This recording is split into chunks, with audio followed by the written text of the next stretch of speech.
2, 1, 0.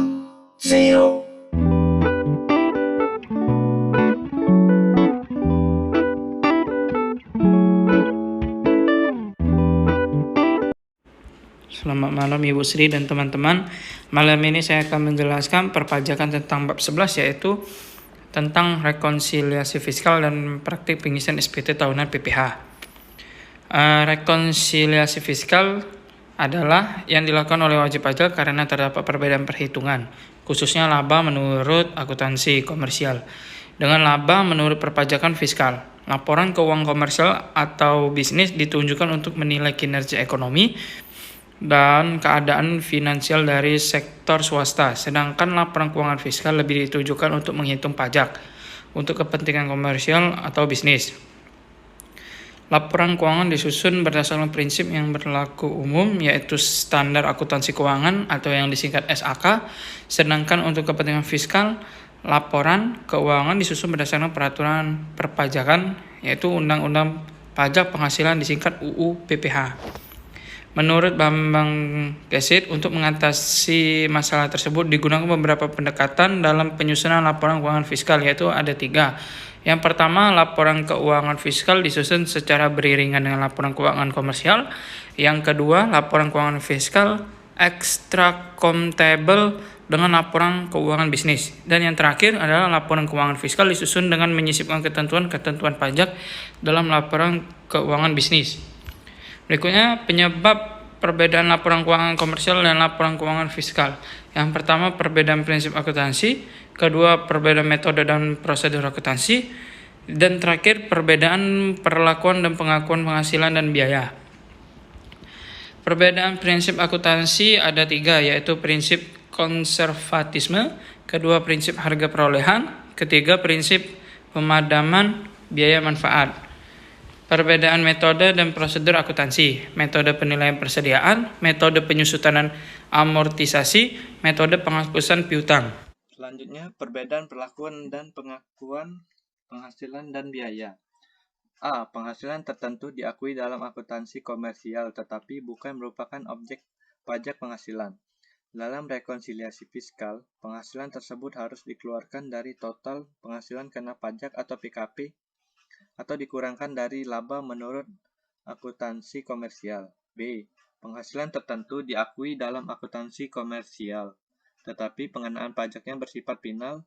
Dalam rekonsiliasi fiskal, penghasilan tersebut harus dikeluarkan dari total PKP atau dikurangkan dari laba menurut akuntansi komersial. C. Penyebab perbedaan lain yang berasal dari penghasilan adalah: pertama, kerugian suatu usaha di luar negeri; kedua, kerugian usaha dalam negeri tahun-tahun sebelumnya; ketiga, imbalan dengan jumlah yang melebihi kewajaran. D. Pengeluaran tertentu diakui dalam akuntansi komersial sebagai biaya atau pengurangan penghasilan bruto, tetapi dalam fiskal, pengeluaran tersebut tidak boleh dikurangkan dari penghasilan bruto. Dalam rekonsiliasi fiskal, pengeluaran atau biaya tersebut harus ditambahkan pada penghasilan neto menurut akuntansi. Dalam SPT tahunan PPh merupakan koreksi fiskal positif. Selanjutnya, teknik rekonsiliasi fiskal. Teknik rekonsiliasi fiskal dilakukan dengan cara sebagai berikut. Pertama, jika suatu penghasilan diakui menurut akuntansi, tetapi tidak diakui menurut fiskal, maka rekonsiliasi dilakukan dengan mengurangkan sejumlah penghasilan tersebut dari penghasilan menurut akuntansi, yang berarti mengurangi laba menurut fiskal. Kedua, jika suatu penghasilan tidak diakui menurut akuntansi, tetapi diakui menurut fiskal, maka rekonsiliasi dilakukan dengan menambahkan sejumlah penghasilan tersebut pada penghasilan menurut akuntansi, yang berarti menambah laba menurut fiskal. Ketiga, jika suatu biaya atau pengeluaran diakui menurut akuntansi, tetapi tidak diakui sebagai pengurangan penghasilan bruto menurut fiskal, maka rekonsiliasi dilakukan dengan mengurangkan sejumlah biaya atau pengeluaran tersebut dari biaya menurut akuntansi, yang berarti menambah laba menurut fiskal. Keempat, jika suatu biaya atau pengeluaran tidak diakui menurut akuntansi, tapi diakui sebagai pengurangan penghasilan bruto menurut fiskal, maka rekonsiliasi dilakukan dengan menambahkan sejumlah biaya atau pengeluaran tersebut pada biaya menurut akuntansi, yang berarti mengurangi laba menurut fiskal. Selanjutnya rekonsiliasi fiskal dan kasus pengisian SPT. Kasus pengisian SPT tahunan PPh dikelompokkan menjadi: pertama, SPT tahunan PPh wajib pajak badan diisi di formulir 1771.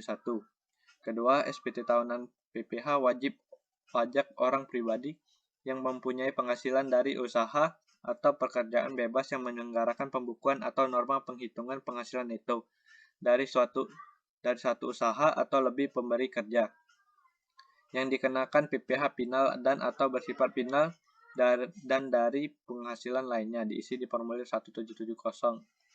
3. SPT tahunan wajib pajak orang pribadi yang mempunyai penghasilan dari satu atau lebih pemberi kerja dalam negeri lainnya dan yang dikenakan PPh final dan atau bersifat final diisi di formulir 1770S. Keempat, SPT tahunan wajib pajak orang pribadi yang mempunyai penghasilan dari satu pemberi kerja dengan penghasilan bruto tidak melebihi 60 juta, diisi di formulir 1770SS. Selanjutnya, bentuk dan isi SPT tahunan PPh wajib pajak badan. SPT tahunan PPh wajib pajak badan terdiri atas induk SPT dan lampiran-lampiran yang merupakan satu kesatuan yang tidak terpisahkan. Induk SPT dan lampiran-lampirannya masing-masing diberi nomor, kode, dan nama formulir sebagai berikut.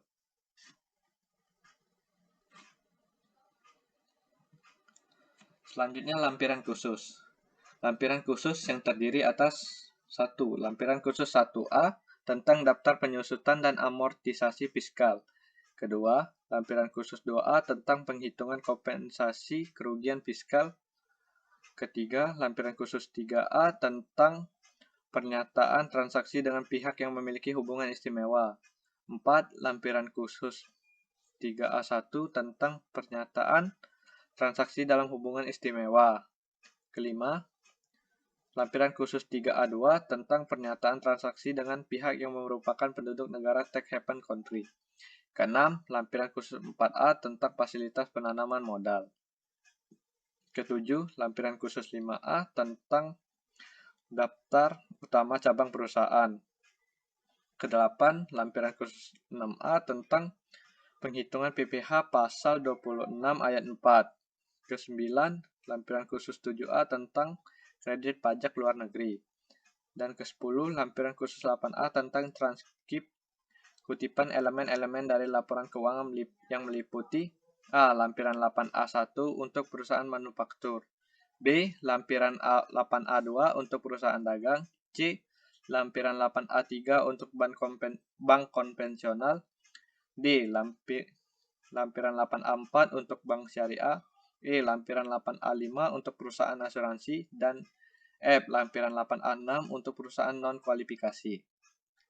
Sekian presentasi dari kelompok kami. Apabila terdapat kesalahan kata, kami mohon maaf dan terima kasih sudah menyaksikan.